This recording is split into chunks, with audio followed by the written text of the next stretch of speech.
what can you do around someone who's angry? How do you deal with an angry person? What is the damage that they can cause?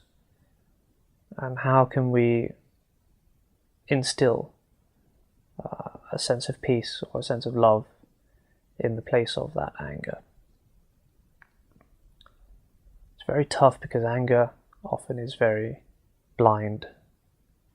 It is a deeply unconscious thing. We have surrendered our sense of consciousness, and we have identified so much so with whatever it is that our mind has been feeding into us, that we lose sight of everything beyond that which it is that we've been seeing and identifying and relating to. It starts with fear. Fear, as I've discussed in other videos, is a fear of the unknown. That's why people are afraid of the dark. It's not knowing. It's not having a solution. It's worrying and taking an outcome or a potential outcome to a situation and magnifying it, because all you're focusing on are the negatives, the problems that you're facing, and it's not a good situation to be in, of course, and it's a very destructive mindset. It's a very powerful mindset in some respects as well, because it expends so much energy so quickly. It can really rob you of your internal resources, your energies and your vitality. And it can be very destructive, not just for your own health, your well-being, but also it can be very detrimental to the health and well-being of the people around you, the people that you actually care about, the people that you love. And that's all a direct result of letting go of the conscious mind and identifying with whatever it is that you've been feeding into your subconscious by way of your fixations, the things that you've been worrying about, things that you've been identifying with, mostly the problems. So, how do you deal with someone who's angry? That's a tough one. You have to understand that when you get angry, you get deeply unconscious. You have to stand your ground when faced with someone who's angry. And you have to bring a level of consciousness into the situation, into that person. But that doesn't mean that you take this person and you try to force this consciousness upon them, because that's not the way that it's going to work. You can't point the finger at this person and say, you're very deeply unconscious, you can't be doing this. It's not going to register. You're only adding fuel to the flames. You need to take a step back. If you want to diffuse a situation, if there's fire on one side, you have to be water. You have to really just calm, have a very, very still center to yourself. You have to be very peaceful. But at the same time, you have to show a lot of love to this person who's angry. But that's not the kind of love where you just drop your head and you completely supplicate to this person's anger, because then all you're doing is reinforcing this behavior that actually anger will help this person to achieve what it is that they want to. That's not a lesson that you want to be teaching anybody. So anyone who's angry, you do not supplicate to them. I know within Asia, we're taught a lot of respect towards parents, and I think this is misunderstood in the sense that we are expected sometimes to submit to the whims of our parents, perhaps. But that is not so, because you're not. There's a level of unconsciousness in doing that as well. There has to be some consciousness being brought into the situation if we are to remove this madness, this anger, this unconsciousness. So we have to stand our ground. If someone lashes out, don't react badly, but do not accept it either. It's just be there.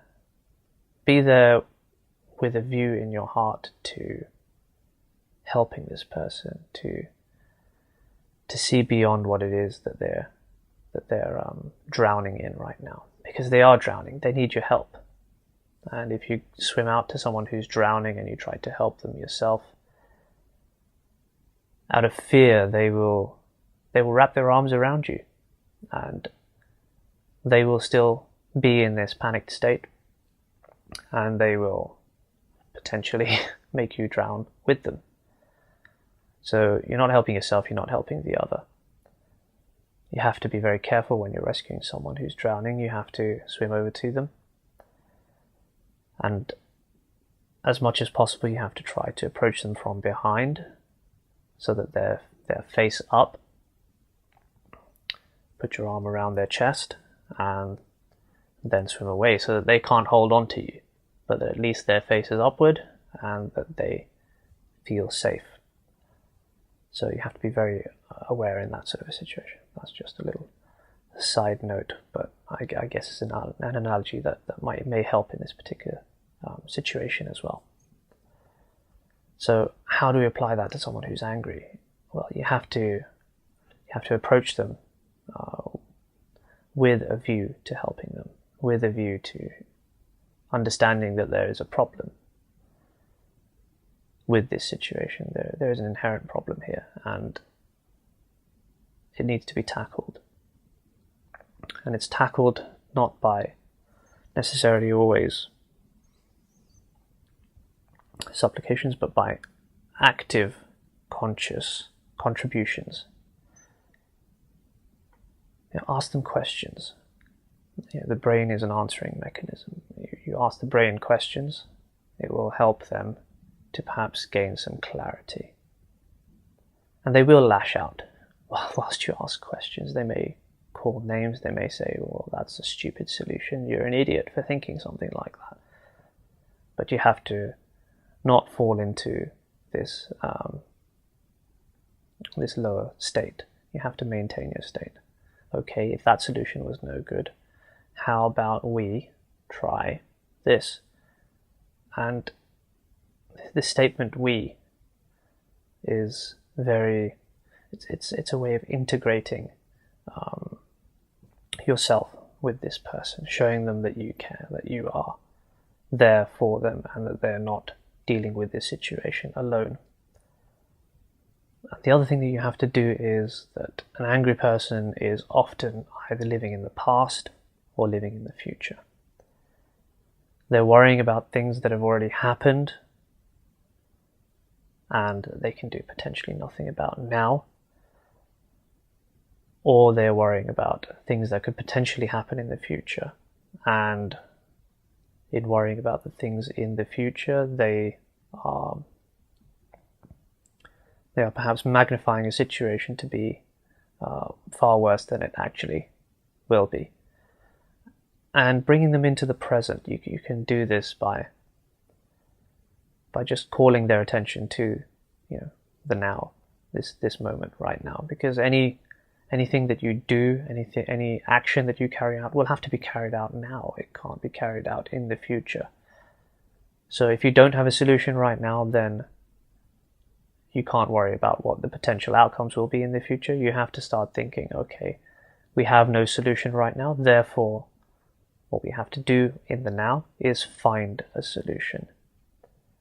Best way of doing that is to simply acknowledge the various factors, the various things that are going on, and once you do this, you can start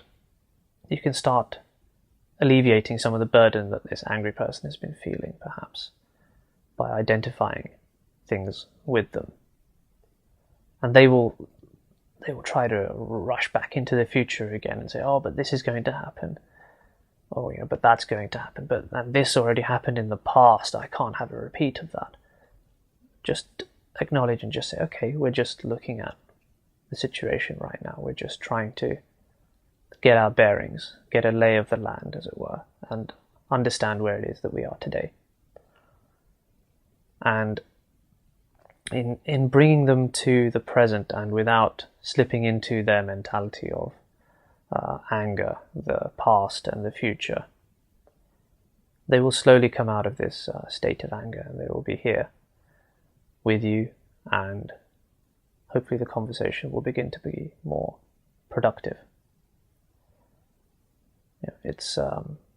That in my opinion is the best way to help someone out of their anger, to acknowledge what it is that they've been through as well, to really show them that I understand where it is that you've been, I understand what it is that you're seeing in the future, but what can we do right now to fix this? What can we do in this very moment? So love, presence, consciousness, these are all things that we really need to incorporate if we are to help someone who's angry. And if we're getting angry ourselves, then we need to remember that just as importantly.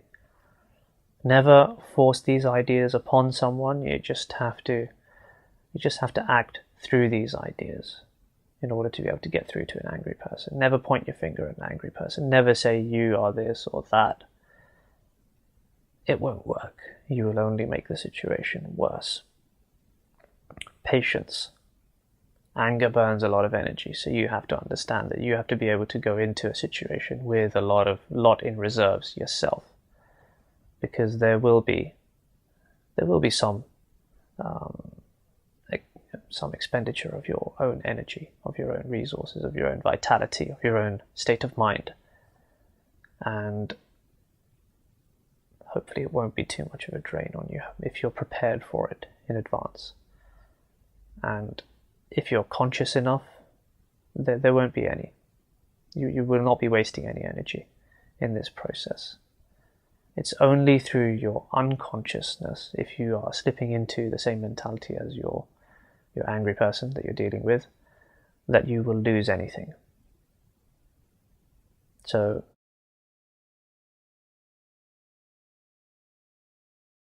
think of it as a game of maintaining your own energy.